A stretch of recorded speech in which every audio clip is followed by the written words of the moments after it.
25, 26, 25, 26 Matthew.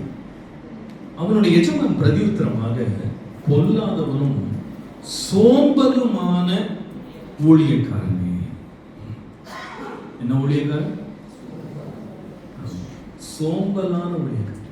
அப்போ ஊழியக்காரர்கள் கூட யாரா இருக்கலாம்?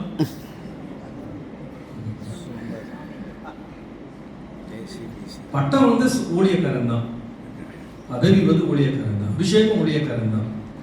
அந்த ஊழியக்காரன் எப்படி இருக்க முடியும்னா சோம்பலா இருக்க.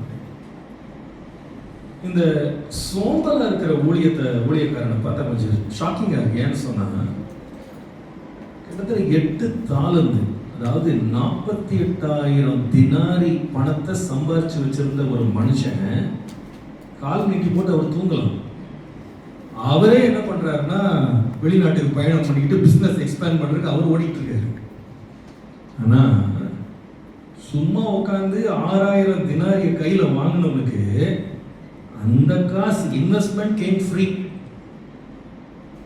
எஜமான் ஓடுறாரு, அவர் சுறுசுறுப்பா இருக்காரு. The master is so studious. ஆனா ஊழியக்காரனை பார்த்தீங்கன்னா ஃப்ரீயா கிடைச்ச இன்வெஸ்ட்மெண்ட்டை வந்து வேலை செய்யறது கூட அவருக்கு என்ன இருக்கு? சோம்பல் ஆயிடுச்சு. அதை கூட செய்ய மாட்டேன்னு. நாம இந்த காரியத்தில் ரொம்ப கவனமா இருக்கணும். கர்த்தருடைய ஊழியத்தை நாம் எப்படி செய்ய வேண்டும் என்று வேதம் சொல்றதுன்னா, உற்சாக மனதோடு செய்யணும்.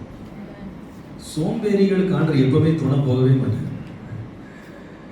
தன் வேலையில் ஜாக்கிரதை உள்ளவனை கவனித்தாயானால் அவர்கள் நீசருக்கு முன்பாக நில்லாமல் ராஜாக்களுக்கு முன்பாக நிற்பார். Have you seen a man diligent in his business? நீதிமொழிகள் 22, 29.